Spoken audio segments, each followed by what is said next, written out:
ಗ್ರಾಮದ ಸಂಜೆಯ ಮಬ್ಬು ಬೆಳಕು. ಮಳೆ ನಿಂತ ಗದ್ದೆ ಅಂಚಿನಲ್ಲಿ ನಿಂತಿದ್ದಾನೆ ಶಿವಣ್ಣ. ಅವನ ಕೈಯಲ್ಲಿ ಸಣ್ಣ ಗಂಟು ಮೂಟೆ. ಎದುರು ನಿಂತಿದ್ದಾನೆ ಅವನ ತಮ್ಮ ಚಿಕ್ಕಣ್ಣ. ಶಿವಣ್ಣ, ಇಷ್ಟು ರಾತ್ರಿ ಆಗುತ್ತಿದೆ, ಈಗಲೇ ಹೊರಡಬೇಕಾ? ಚಿಕ್ಕಣ್ಣ, ನೀನು ಮನೆಗೆ ಹೋಗು. ನೀನು ಬರಲಾಗಲ್ಲ ಚಿಕ್ಕಣ್ಣ. ನೀನು ಮಾತ್ರ ಬಂದು ಈ ಕೆಲಸ ಮಾಡಬೇಕು, ನಾನು ಮಾಡಲಾಗಲ್ಲ.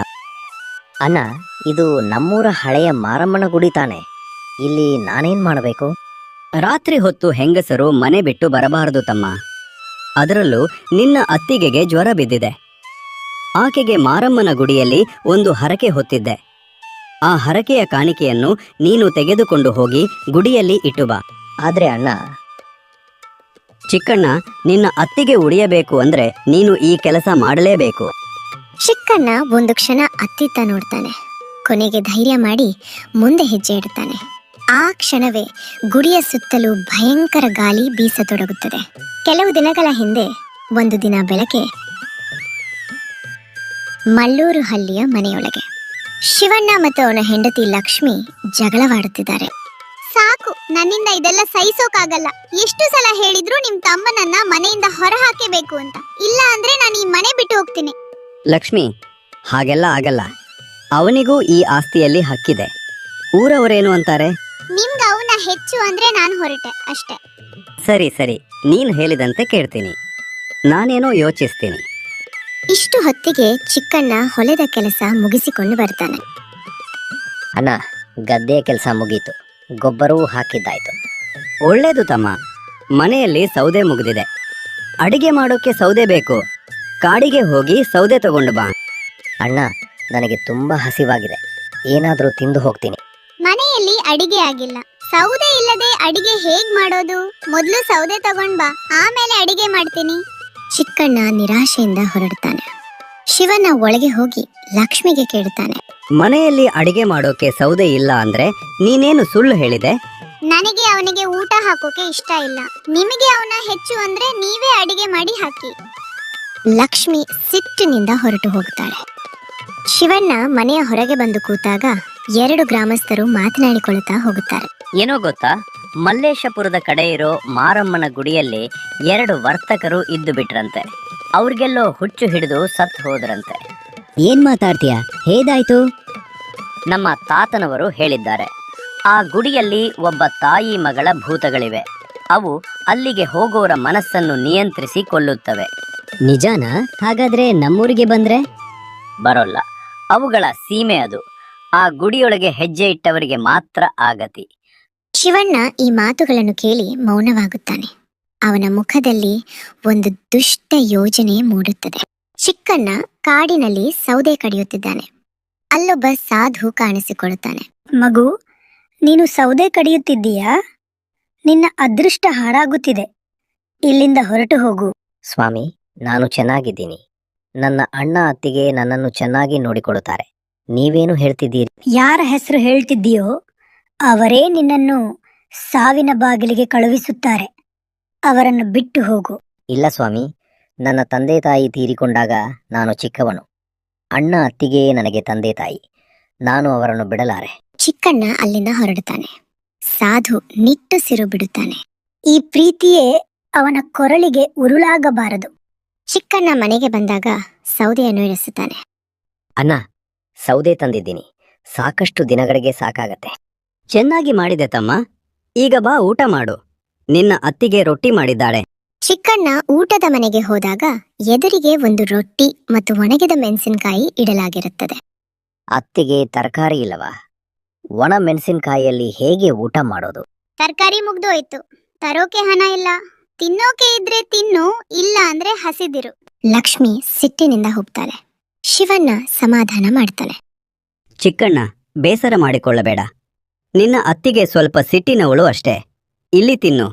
ನಂತರ ಒಂದು ಮಾತು ಹೇಳ್ತೀನಿ, ಆದ್ರೆ ಯಾರಿಗೂ ಹೇಳಬಾರದು. ಸರಿ ಅಣ್ಣ, ಹೇಳಿ. ನಾಳೆ ಬೆಳಗ್ಗೆ ನನ್ನ ಹತ್ರ ಬಾ.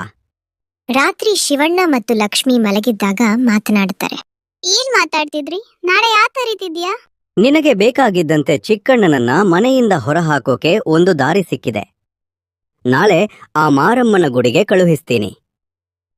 ನಿಜಾನಾ? ಹೇಗೆ? ಊರವರು ಹೇಳಿದ್ದು ಕೇಳಿದೆಯಾ? ಆ ಗುಡಿಗೆ ಹೋದವರು ಸತ್ತು ಹೋಗ್ತಾರೆ. ಅಲ್ಲಿಗೆ ನಾಳೆ ಚಿಕ್ಕಣ್ಣನ ಕಳುಹಿಸ್ತೀನಿ, ನೋಡ್ತಾ ಇರು. ಇದು ತುಂಬಾ ಸಂತೋಷದ ಸುದ್ದಿ. ಇನ್ನೊಂದು ಕಡೆ ಚಿಕ್ಕಣ್ಣ ಮಲಗಿದ್ದಲ್ಲೇ ಯೋಚಿಸುತ್ತಾನೆ.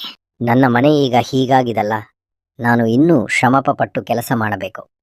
ಅಣ್ಣ ಅತ್ತಿಗೆಗೆ ಒಳ್ಳೆಯ ಜೀವನ ಕೊಡಬೇಕು. ಬೆಳಗ್ಗೆ ಚಿಕ್ಕಣ್ಣ ಶಿವಣ್ಣನ ಹತ್ತಿರ ಬರುವಷ್ಟರಲ್ಲಿ ಮನೆ ಮುಂದೆ ದೊಡ್ಡ ಶಬ್ದ ಕೇಳುತ್ತದೆ. ಶಿವಣ್ಣ, ಏನ್ ಮಾಡ್ತಿದ್ಯಾ? ಒಳಗಿಂದ ಹೊರಗ್ ಬಾ. ಈ ಸಲ ಸಾಲ ಕೊಡದೇ ಇದ್ರೆ ನಿನ್ನ ಹೆಂಡತಿಯನ್ನ ನನ್ ಮನೆಗ್ ಕರ್ಕೊಂಡು ಹೋಗ್ತೀನಿ. ಶಿವಣ್ಣ ಭಯದಿಂದ ಹೊರಗೆ ಬರುತ್ತಾನೆ. ಜಮೀನ್ದಾರ್ ರಾಮಣ್ಣ, ನೀವ್ಯಾಕೆ ಹೀಗೆ ಚಿಂತೆ ಮಾಡ್ತಿದ್ದೀರಾ? ಕೊಂಚ ಸಮಯ ಕೊಡಿ, ಸಾಲ ತೀರಿಸುತ್ತೀನಿ. ಎಷ್ಟು ಸಲ ಕಾಲ ಮೀರ್ಸಿದ್ಯಾ? ಈ ಸಲ ನಾನ್ ಕೇಳೋದು ಕೇಳಲೇಬೇಕು. 2 ದಿನ ಕೊಡ್ತೀನಿ, ಇಲ್ಲ ಅಂದ್ರೆ ನಿನ್ ಹೆಂಡತಿ ನನ್ನ ಮನೆಯಲ್ಲಿ ಕೆಲಸ ಮಾಡ್ಬೇಕು. ಇಲ್ಲ ಜಮೀನ್ದಾರ್, ನೀವು ನನ್ನ ಅತ್ತಿಗೆಯನ್ನ ಕರ್ಕೊಂಡು ಹೋಗೋಕೆ ಆಗೋಲ್ಲ. ನಾನು ಏನೇ ಮಾಡಿಯಾದ್ರೂ ನಿಮ್ಮ ಸಾಲ ತೀರಿಸ್ತೀನಿ. ಜಮೀನ್ದಾರ್ ರಾಮಣ್ಣ ಹೋದ ನಂತರ ಶಿವಣ್ಣ ಕುಸಿದು ಅಳಲು ಶುರು ಮಾಡುತ್ತಾನೆ. ದೇವರೇ, ನಾನೆಂತಹ ಅಸಹಾಯಕ. ನನ್ನ ತಮ್ಮನ್ನ ಕಾಪಾಡೋಕ್ಕಾಗ್ಲಿಲ್ಲ, ಹೆಂಡತಿಯನ್ನ ಕಾಪಾಡೋಕ್ಕಾಗ್ಲಿಲ್ಲ. ನಾನು ಬದುಕಿ ಏನು ಪ್ರಯೋಜನ? ಅಣ್ಣ, ಏನು ಚಿಂತೆ ಮಾಡ್ಕೋಬೇಡಿ, ನಾನೇ ಆ ಸಾಲ ತೀರಿಸ್ತೀನಿ. 2 ದಿನದಲ್ಲಿ ಹೇಗೆ ತೀರಿಸ್ತೀಯಾ? ಅಣ್ಣ, ನನಗೊಂದು ದಾರಿ ಗೊತ್ತಿದೆ. ಯಾರಿಗೂ ಹೇಳ್ಬೇಡಿ, ನಾನು ನಿಮ್ಮನ್ನು ಕಾಪಾಡ್ತೀನಿ. ಒಂದು ವಿಷಯ ತಮ್ಮ, ಮಾರಮ್ಮನ ಗುಡಿಯಲ್ಲಿ ನಿಧಿ ಹೂತು ಹೋಗಿದೆ ಅಂತಾರೆ. ನಮ್ಮ ರಾಜ ಒಮ್ಮೆ ತನ್ನ ಸಂಪತ್ತನ್ನ ಅಲ್ಲಿ ಬಚ್ಚಿಟ್ಟಿದ್ದನಂತೆ. ನನಗೆ ಬೇಹುಗಾರನ ಮೂಲಕ ಗೊತ್ತಾಗಿದೆ. ಅದು ತಂದ್ರೆ ನಮ್ಮ ಸಮಸ್ಯೆ ಬಗೆಹರಿಯುತ್ತೆ. ಹಾಗಾದ್ರೆ ನಾನೇ ಹೋಗ್ತೀನಿ ಅಣ್ಣ. ನಾನು ಹೋಗೋಕ್ಕಾಗಲ್ಲ ಚಿಕ್ಕಣ್ಣ. ನಾನು ಹೋದ್ರೆ ಎಲ್ಲರಿಗೂ ಗೊತ್ತಾಗುತ್ತೆ. ನೀನು ಹೋಗು. ಸರಿ ಅಣ್ಣ, ನಾನು ಹೋಗ್ತೀನಿ. ಚಿಕ್ಕಣ್ಣ ಹೊರಟ ಮೇಲೆ ಶಿವಣ್ಣ ಮತ್ತು ಲಕ್ಷ್ಮಿ ನಗ್ಲು ಶುರು ಮಾಡ್ತಾರೆ. ನೋಡಿದ್ಯಾ ಲಕ್ಷ್ಮಿ, ನನ್ನ ಚಾಣಾಕ್ಷತನ? ನಾನೇ ಜಮೀನ್ದಾರ್ ರಾಮಣ್ಣನಿಗೆ 1,000 ರೂಪಾಯಿ ಕೊಟ್ಟು ಈ ನಾಟಕ ಮಾಡಿಸಿದ್ದೆ. ನಿಜಾನಾ? ಅಷ್ಟು ದೊಡ್ಡ ಜಮೀನ್ದಾರ್ ಹೇಗೊಪ್ಪಿದ? ಅವನು ನನ್ನ ಬಾಲ್ಯದ ಗೆಳೆಯ. ನನಗೋಸ್ಕರ ಇಷ್ಟು ಮಾಡಿದ್ದಾನೆ. ನಿಮ್ಮ ಕೆಟ್ಟ ಬುದ್ಧಿಗೆ ನಾನು ಮೆಚ್ಚಿದೆ. ನನಗೆ ನಿಜವಾಗ್ಲೂ ನೀವು ಸಾಲ ಮಾಡಿದ್ದೀರಾ ಅಂತ ಅನುಮಾನವಿತ್ತು. ಸಾಲನಾ? ನಮ್ಮಲ್ಲಿ ಎಷ್ಟೋ ಆಸ್ತಿ ಇದೆ. ಈಗ ಚಿಕ್ಕಣ್ಣ ಸತ್ತ ಮೇಲೆ ಎಲ್ಲವೂ ನಮ್ಮದೇ. ಸಂತೋಷವೇ? ಸಂತೋಷವಲ್ಲದೆ ಇನ್ನೇನು? ಚಿಕ್ಕಣ್ಣ ಮಾರಮ್ಮನ ಗುಡಿಯ ಬಳಿ ಬರ್ತಾನೆ. ಸುತ್ತಲೂ ಭಯಾನಕ ವಾತಾವರಣ. ಗಿಡ ಮರಗಳು ಸುಟ್ಟು ಕರ್ರಗೆ ನಿಂತಿವೆ. ಇದೇನು ಈ ಗುಡಿ ಹೀಗೆ ಕಾಣುತ್ತಿದೆ?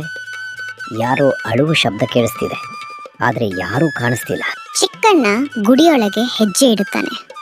ಒಮ್ಮೆಲೆ ಭಯಂಕರ ಗಾಳಿ ಬೀಸುತ್ತದೆ. ಅವನ ಎದುರಿಗೆ ಒಬ್ಬ ಹುಡುಗಿ ಕಾಣಿಸುತ್ತಾಳೆ. ಆಕೆ ಬಿಳಿ ಸೀರೆ ಉಟ್ಟು ಅಳುತ್ತಿದ್ದಾಳೆ. ನೀನು ಯಾರು? ಇಲ್ಲಿ ಏನು ಮಾಡ್ತಿದ್ದೀಯಾ? ಯಾಕೆ ಅಳುತ್ತಿದ್ದೀಯಾ? ನನ್ನ ಹೆಸರು ಗೌರಿ. ನನ್ನ ತಂದೆ ತೀರಿಕೊಂಡಿದ್ದಾರೆ. ಈ ಲೋಕದಲ್ಲಿ ನನಗೆ ಯಾರೂ ಇಲ್ಲ. ಪ್ರತಿದಿನ ಸಂಜೆ ತಂದೆಯ ಸಮಾಧಿ ಹತ್ರ ಬಂದು ಅಳುತ್ತೀನಿ. ನಿನ್ನ ತಂದೆ ತೀರಿಕೊಂಡಿದ್ದು ತುಂಬಾ ದುಃಖದ ಸಂಗತಿ. ಆದ್ರೆ ನೀನು ಇಲ್ಲೇ ಇರಬಾರದು. ನನಗೆ ಮನೆ ಇಲ್ಲ. ನಾನು ಎಲ್ಲಿಗೂ ಹೋಗೋಕೆ ಇಷ್ಟ ಇಲ್ಲ. ನೀವು ನನ್ನನ್ನು ತಮ್ಮ ತಂಗಿಯನ್ನಾಗಿ ಮಾಡಿಕೊಳ್ತೀರಾ? ನನಗೆ ಅಣ್ಣನ ಅಂದರೆ ತುಂಬಾ ಇಷ್ಟ. ಖಂಡಿತವಾಗಿ ನೀನು ನನ್ನ ತಂಗಿ. ನಾನು ನಿನ್ನನ್ನು ನನ್ನ ಮನೆಗೆ ಕರ್ಕೊಂಡು ಹೋಗ್ತೀನಿ. ನನಗೂ ತಂದೆ ತಾಯಿ ಇಲ್ಲ, ಆದ್ರೆ ನನ್ನ ಅಣ್ಣ ಅತ್ತಿಗೆ ಇದ್ದಾರೆ. ಅವರು ನಿನ್ನನ್ನು ಚೆನ್ನಾಗಿ ನೋಡಿಕೊಳ್ತಾರೆ. ಅಣ್ಣ, ಹೋಗೋ ಮುಂಚೆ ನಾನು ನನ್ನ ತಾಯಿಯನ್ನ ಒಮ್ಮೆ ಕೇಳಬೇಕು. ನಿನ್ನ ತಾಯಿಯಾ? ನಿನಗೆ ತಾಯಿ ಇದ್ದಾರಾ? ಇದ್ದಾರೆ ಅಣ್ಣ, ಆದ್ರೆ ಅವರು ನನ್ನನ್ನ ಮನೆಯಿಂದ ಹೊರಗೆ ಹಾಕಿದ್ದಾರೆ. ನನ್ನನ್ನ ಮಗಳಾಗಿ ನೋಡೋದಿಲ್ಲ. ಇಂಥ ಕಲ್ಲು ಹೃದಯದ ತಾಯಿನ? ನಿನ್ನ ಬದುಕು ತುಂಬಾ ಕಷ್ಟದ್ದು ಅನ್ಸುತ್ತೆ. ಸರಿ, ನಿನ್ನ ತಾಯಿ ಎಲ್ಲಿದ್ದಾರೆ? ಹೋಗಿ ಕೇಳೋಣ. ಇದೇ ಗುಡಿಯ ಒಳಗೆ ಇದೆ, ಬನ್ನಿ. ಚಿಕ್ಕಣ್ಣ ಗೌರಿಯ ಹಿಂದೆ ಹೋದಾಗ ಅಲ್ಲಿ ಒಂದು ದೊಡ್ಡ ಸುಂದರವಾದ ಅರಮನೆ ಕಾಣಿಸುತ್ತದೆ. ಇಷ್ಟು ದೊಡ್ಡ ಮನೆ ಇದ್ದು ತಾನು ಅನಾಥ ಅಂತ ಹೇಳ್ಕೊಳ್ತಾಳಲ್ಲ. ಗೌರಿ ಚಿಕ್ಕಣ್ಣನಿಗೆ ತಿಂಡಿ ತರುತ್ತಾಳೆ. ಅಣ್ಣ, ನೀವು ತಿನ್ನಿ, ನಾನು ನನ್ನ ಸಾಮಾನು ತೆಗೆದುಕೊಂಡು ಬರ್ತೀನಿ. ಆಕೆ ಹೋದ ನಂತರ ಒಬ್ಬ ಮಹಿಳೆ ಬರ್ತಾಳೆ. ನೀನು ಯಾರು ಮಗು? ನಾನು ಚಿಕ್ಕಣ್ಣ. ನೀವು? ನಾನು ಶಾರದೆ, ಗೌರಿಯ ತಾಯಿ. ನಾನು ಕೇಳಿದೆ ನಿಮ್ಮಿಬ್ಬರ ಮಾತು. ಆಕೆಗೆ ನನ್ನ ಮೇಲೆ ತುಂಬಾ ಕೋಪ. ತನ್ನ ತಂದೆ ಸತ್ತದ್ದಕ್ಕೆ ನನ್ನನ್ನೇ ಕಾರಣ ಅಂತ ಭಾವಿಸಿದ್ದಾಳೆ. ಅದಕ್ಕೆ ನನ್ನ ಬಿಟ್ಟು ಹೋಗೋಕೆ ಸಿದ್ಧಳಾಗಿದ್ದಾಳೆ. ಆದ್ರೆ ಅವಳು ಹಾಗೆ ಮಾಡೋದು ತಪ್ಪು. ಅವಳಿಗೆ ಚಿಕ್ಕಂದಿನಿಂದ ಅಣ್ಣನ ಅಂದ್ರೆ ತುಂಬಾ ಆಸೆ, ಆದ್ರೆ ಅದು ಈಡೇರಲಿಲ್ಲ. ಅದಕ್ಕೆ ನನ್ನ ಮೇಲೆ ಸಿಟ್ಟು. ಮಗು, ನೀನು ಇಲ್ಲಿ ರಾತ್ರಿ ಇದ್ದು ಬೆಳಗ್ಗೆ ಹೋಗು. ರಾತ್ರಿ ಹೊತ್ತು ಗುಡಿಯಿಂದ ಹೊರಗೆ ಹೋಗೋದು ಸರಿಯಲ್ಲ. ಸರಿ, ನಾನು ಬೆಳಗ್ಗೆ ಹೋಗ್ತೀನಿ. ಚಿಕ್ಕಣ್ಣ ನಿದ್ರೆ ಹೋದ ಮೇಲೆ ಮಧ್ಯರಾತ್ರಿಯಲ್ಲಿ ಅರಮನೆ ಮಾಯವಾಗುತ್ತದೆ. ಶಾರದೆ ಮತ್ತು ಗೌರಿ ತಮ್ಮ ಭಯಾನಕ ರೂಪದಲ್ಲಿ ಕಾಣಿಸಿಕೊಳ್ಳುತ್ತಾರೆ. ನಮ್ಮ ಬಲೆಗೆ ಸಿಕ್ಕಿದ್ದಾನೆ ಮಗಳೇ, ಈಗ ನಮ್ಮ ಆಸೆ ಈಡೇರಲಿದೆ. ಹೌದಮ್ಮ, ನಾವು ಯೋಚಿಸಿದಂತೆಯೇ ಆಯ್ತು. ಈಗ ಆ ಕೆಲಸ ಮಾಡಿಸಬೇಕು. ಊರಿನ ಪೂಜಾರಿಯ ಬಳಿ ಒಂದು ಕಪ್ಪು ಮಾಂತ್ರಿಕ ಗ್ರಂಥವಿದೆ. ಅದು ಸಿಕ್ಕರೆ ನಾವು ಅಪಾರ ಶಕ್ತಿ ಪಡೆಯಬಹುದು. ಆಗ ಈ ಗುಡಿಯಲ್ಲೇ ಅಲ್ಲ, ಇಡೀ ಊರನ್ನೇ ಆಳಬಹುದು.